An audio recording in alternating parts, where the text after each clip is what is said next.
Good morning, everybody. Welcome to today's live stream. Let's go over the major details on this Bitcoin chart. And to be honest, not much has changed. So we have our super obvious defined compression range, this green band, which is defined by this rising value of volatility overhead. And essentially, that just tells us price should stay in the compressing range. Furthermore, we have a secondary compressing range, but this one is defined as a longest overexpanded period, which is this pivot right here, which is being perfectly respected as well, right? Let me just point out the absurdity of how well respected these indicators have been, right? So let's just look at the purple band for a second, okay? When we enter the purple band on this candle, we see the largest volume spike since this flag started forming. Why? Because that is technically an activation of a bullish mean reversion condition. All right, if we activate a bullish mean reversion condition, it is implied that price should not leave the 1.25 standard deviation, which is, again, just the purple band, until this 500 period turns green below 0.7 value. So what happens? We attempt to push below that 1.25 standard deviation, but we just can't do it. Why? Because there's an active compressionary range on the longest overexpanded period. And guess what? It was in perfect confluence with the compression range from the volatility overhead. Goodness. This pivot got respected. This one did. This one did. This one did. This one did. This one did.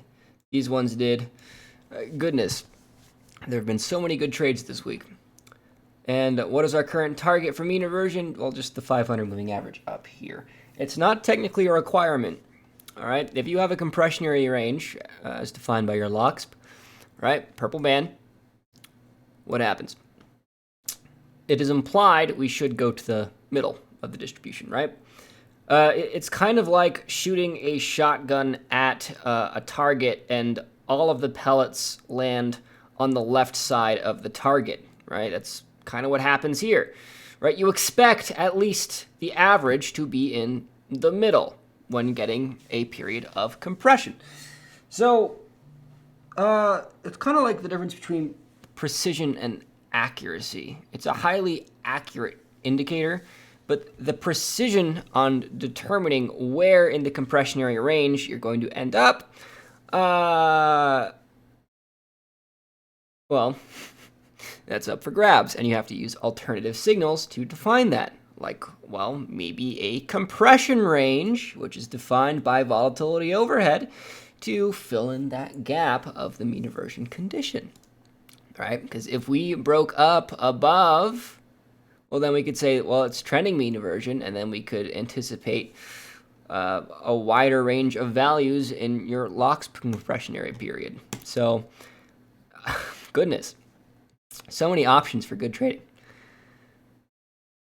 And honestly, when Bitcoin sees these huge dumps, the subsequent compression is typically pretty predictable, so long as the mean reversion condition actually activates. Like, let's just scroll back here on the 2-hour chart. Let's take another look at previous price action. Okay. So we're actually maxing out the 600 period here. So this is a reading we need to look at a higher time frame.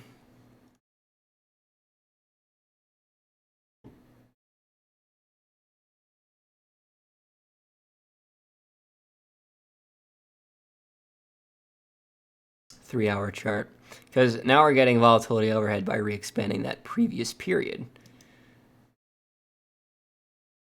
So there is some finicking you need to do to get proper readings.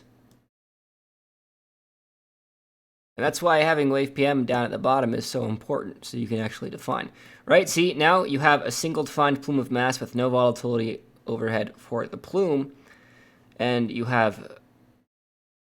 Ooh, I should probably separate those terms, because I use volatility overhead two ways. One is to define these over expansions above current expansions. And secondly, to define compression ranges. I need to think about that.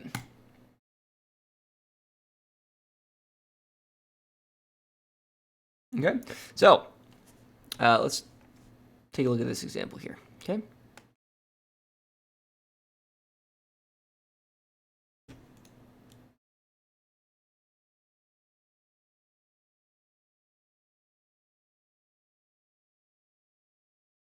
So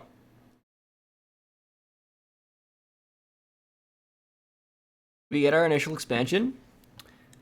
We define a compression range. We activate mean reversion on this pivot. However, if you look closely at 3D Wave PM, the condition evaporates around this candle. And what do we see? Trend continuation. This is actually one of the areas where I failed the trade. I was actually bearish attempting to short this swing high, and I did stop out because trend continuation began this candle as defined by the end of the LOXP condition.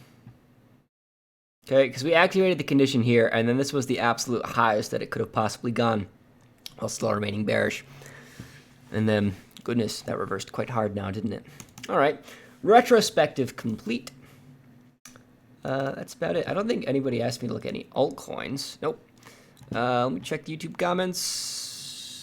Nope, that's it. It's been a pleasure. I'll talk to you all tomorrow at 1 p.m. MST. Have a beautiful day.